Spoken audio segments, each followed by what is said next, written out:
एक लड़की सुहाग रात के दिन वो अपनी बेड में बैठी और उसका पति आता है और उसका घूंघट उठाता है। घूंघट उठाने के बाद उसको देखता है, कहता ओहो इतनी सुंदर कि तुम्हें रब ने बनाया है सिर्फ और सिर्फ मेरे लिए। तुम बहुत ही सुंदर हो, बहुत ही प्यारी हो। इतना वो अपने पति की बात सुनती है मगर वो खुश नहीं रहती है। वो कहती है तुम तो खुशी हो गए।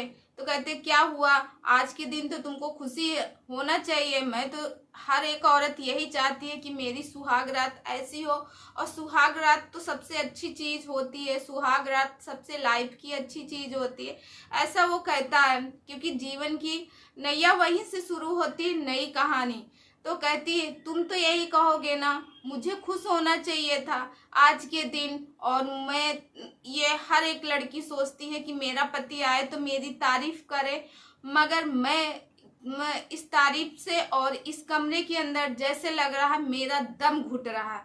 आज तुम मेरे साथ जहाँ कुछ भी कर लो, मगर मैं अब तुम्हारे साथ नहीं रह सकती हूँ। नमस्कार दोस्तों, मैं मधुलिका आप सबका स्वागत करती हूँ आपके अपने YouTube चैनल जिसका नाम है मधुलिका UPRPL। मैं हूँ मधुलिका।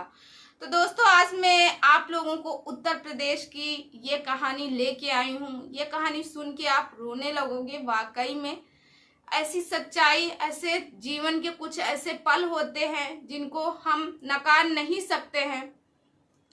तो दोस्तों ये बहुत ही रोमांटिक और बहुत ही रोचक कहानी है जिसको आप पूरा सुनिएगा। लाइक शेयर और सब्सक्राइब कीजिएगा। वीडियो आगे बढ़ने से पहले बस एक रिक्वेस्ट यही है कि मेरे चैनल को सब्सक्राइब कीजिए, मुझे हौसला बढ़ाते रहिए। तो चलिए वीडियो को स्टार्ट करते हैं। तो दोस्तों एक लड़की रहती है जिसका नाम सुहानी रहता है। सुहानी आजमगढ़ की एक लड़की रहती है और उसकी नई नई शादी होती है। तो पहले चलते हैं सुहानी के पास्ट की बात। पहले सुहानी जो है BA सेकेंड ईयर की छात्रा रहती है। वो जब वो इंटर की पढ़ाई करके जैसे BA सेकेंड ईयर में जाती है तो उसके भाई और बाप उससे यही कहते हैं तुम्हारा नाम तो लिखवा दिए हैं यहाँ से 6-7 किलोमीटर दूर में PG कॉलेज में तुम जा रही हो, मगर तुम्हारी ये शर्त है तुम किसी लड़के से दोस्ती नहीं करोगे और ना ही तुम इधर उधर घूमेंगे। तो सुहानी हाँ कर लेती है क्योंकि उसकी लाइफ में कोई नहीं रहता। तो दोस्तों कहते हैं ना, होनी को कुछ और ही मंजूर रहता। सुहानी हमेशा की तरह अपनी सहेलियों के साथ स्कूल जाती, यानी कॉलेज जाती, वहां से आती।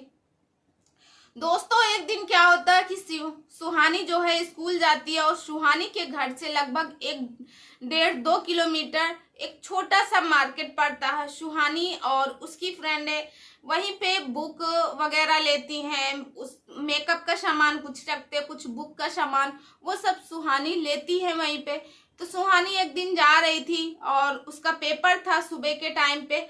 वहीं पे सुहानी की साइकिल पंचर हो जाती। सुहानी परेशान रहती कि अगर मैं घर जाऊंगी तो मेरी साइकिल खराब हो गई, मेरा पेपर छूट जाएगा और क्योंकि ऐसे कोई मुझे लेके नहीं जाएगा और तो मैं क्या करूं। तो सुहानी जाती है, वहीं पे रजत नाम का एक लड़का रहता है। सुहानी उनसे कहती है कि भैया क्या तुम मेरी थोड़ी मदद करोगे, मेरी ये साइकिल यहाँ रख दिए हैं और क्या मुझे आप मेरे स्कूल तक पहुंचा सकते हो। तो रजत कहता हाँ क्यों नहीं। वो तुरंत तैयार हो जाता, सुहानी को छोड़ने जाता है। और सुहानी जब स्कूल में पहुंच जाती, क्योंकि सुहानी बहुत ही सुंदर थी, रजत तो हमेशा सोचता था कि सुहानी से बात करूं, मगर कभी वो मौका ही नहीं मिला। दोस्तों दोनों लोगों के बीच में रास्ते में बात होती है। सुहानी कहती है कि मैंने एक बार कहा आपसे, आप तुरंत तैयार हो गए। रजत बोले कि हाँ क्यों नहीं। तो सुहानी कहती है अगर मेरी जगह पे मेरी सहेली होती तो क्या तुम इसी तरह से तैयार हो जाते। तो कहता नहीं, कतई नहीं, दूसरे के लिए तो सोचता मगर तुम्हारे लिए नहीं। फिर सुहानी का कॉलेज आ जाता, सुहानी को उतारता है, सुहानी से पूछता अब तुम कितनी टाइम छूटोगी पेपर देके। सुहानी कहती है 11 बजे छूटेंगे और तुम मत आना। अच्छा लो तुम्हारे फोन से अपने भाई को फोन कर दूं कि मेरी साइकिल खराब हो गई, आके मेरी साइकिल ले जाए। फिर कहती अरे नहीं, मैं फोन करूंगी तो मेरे भाई यही कहेंगे कि तुम किसी लड़के से क्यों फोन की हो, क्या है वगैरह वगैरह क्वेश्चन करेंगे कोई लड़की से, तो रहने दो, मैं कैसे भी करके सेकेंड टाइम किसी के साथ जब छूटूंगी, अब मेरी कोई सहेलियों से लिफ्ट ले लूं, किसी के साथ निकल आऊंगी। इतना कहने के बाद सुहानी पेपर देने चली जाती है, मगर दोस्तों जो रजत रहता वो इंतजार करता है, और जैसे ही 10:30 का टाइम होता वो अपनी शॉप से फिर चल देता है सुहानी को लेने के लिए। वहां 10 मिनट पहले ही पहुंच जाता है। अब सुहानी को लेने के लिए तो सारे कहते अरे वाह रजत भाई, आपने तो छोड़ने भी आए और सुहानी को लेने भी आए, क्या बात, कभी हम पे भी मेहरबान हो जाया करो। उन्हीं की जो सुहानी की सहेलियां रहती सब ऐसे ही कहती है।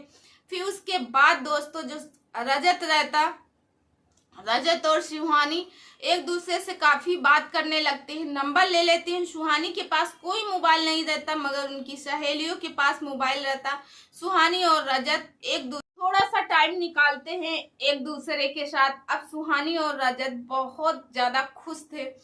दोस्तों एक दिन क्या होता है कि सुहानी को पता चलता है उनके भाई लोग उनके लिए रिश्ता एक देखे हैं।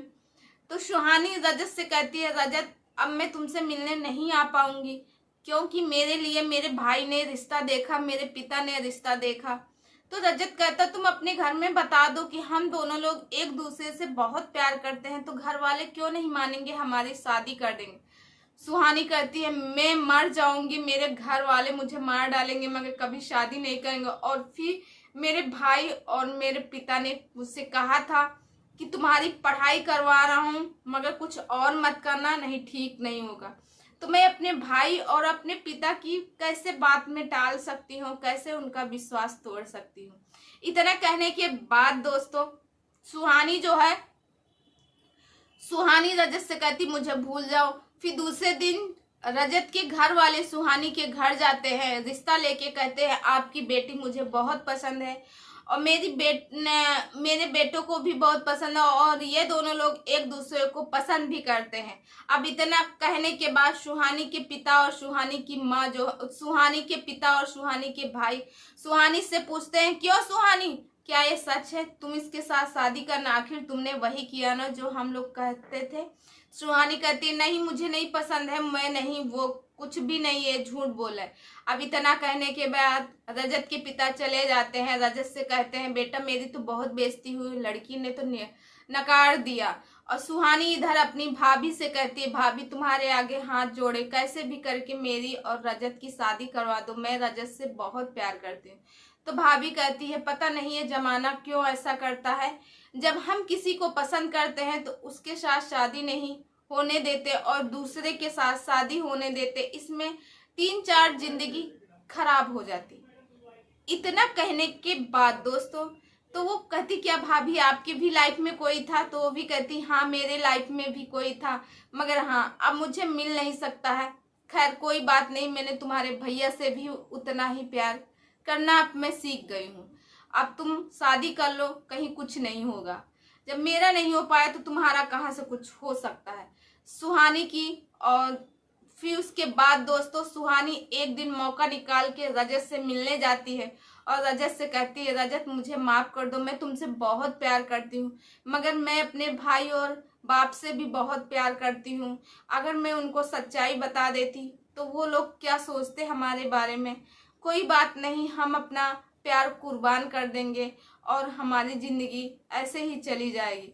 तो रजत से कहता है कि चलो हम लोग भाग के शादी कर ले। सुहानी कहती नहीं रजत हम भाग के शादी भी नहीं कर सकते, क्योंकि मेरे बाप और भाई जिस गली से निकलेंगे सारे लोग उनको ताने मारेंगे, मैं नहीं चाहती हूँ कि सारे लोग ताने मारे, क्योंकि मेरी माँ भी नहीं है, सब लोग मेरी भाभी को भी गलत समझेंगे।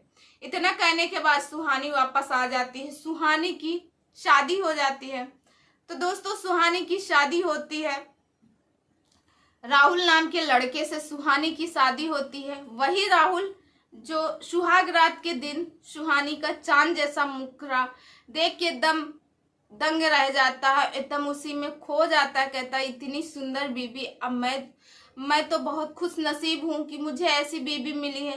तभी सुहानी पूरी सच्चाई ये सब बताती है। दोस्तों जब राहुल को ये सारी सच्चाई मिलती है, पता चलती है, तो राहुल परेशान रहता है उसी कमरे में एक तकिया लेके एक साइड में जाके सो जाता। सुहानी से कहता तुम भी सो जाओ।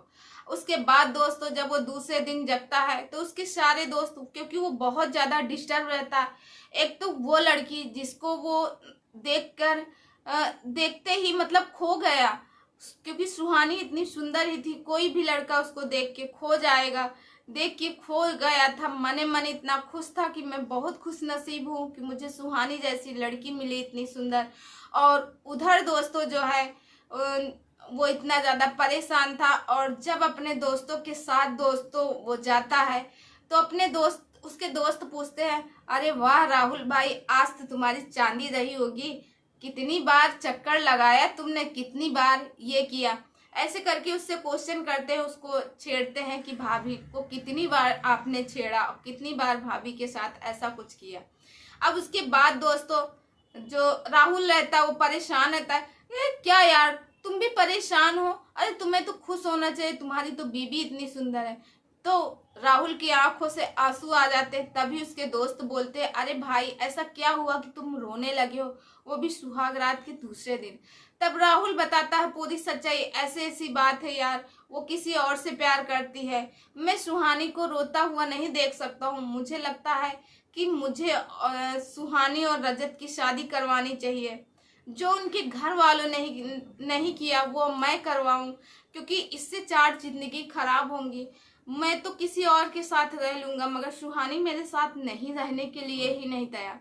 इतना कहने के बाद वो रजत जो है जाता है, सुहानी के घर जाता है और सुहानी के पिता से कहता है, मैं हाथ जोड़ के विनती करता हूँ अंकल, आप सुहानी और रजत की शादी करवा दो, और मैं ये खुश हूँ कि सुहानी अपने प्यार को पा लेगी और सुहानी और रजत की शादी हो जाएगी। इतना कहने के बाद दोस्तों उसके पिता कहते हैं, क्या ये सच है? सुहानी को बुलाते हैं। सुहानी के तो वो रजत जो राहुल रहता वो कहता है, अंकल सुहानी आपको भी बहुत चाहती है, सुहानी बहुत अच्छी लड़की है, इतनी अच्छी लड़की है क्योंकि वो ना तो अपने माँ बाप को छोड़ना चाहती, यानी भाई और बाप को नहीं छोड़ना चाहती, कहती मेरी माँ नहीं है, और उधर रजत से भी प्यार करती, कितनी अच्छी लड़की है।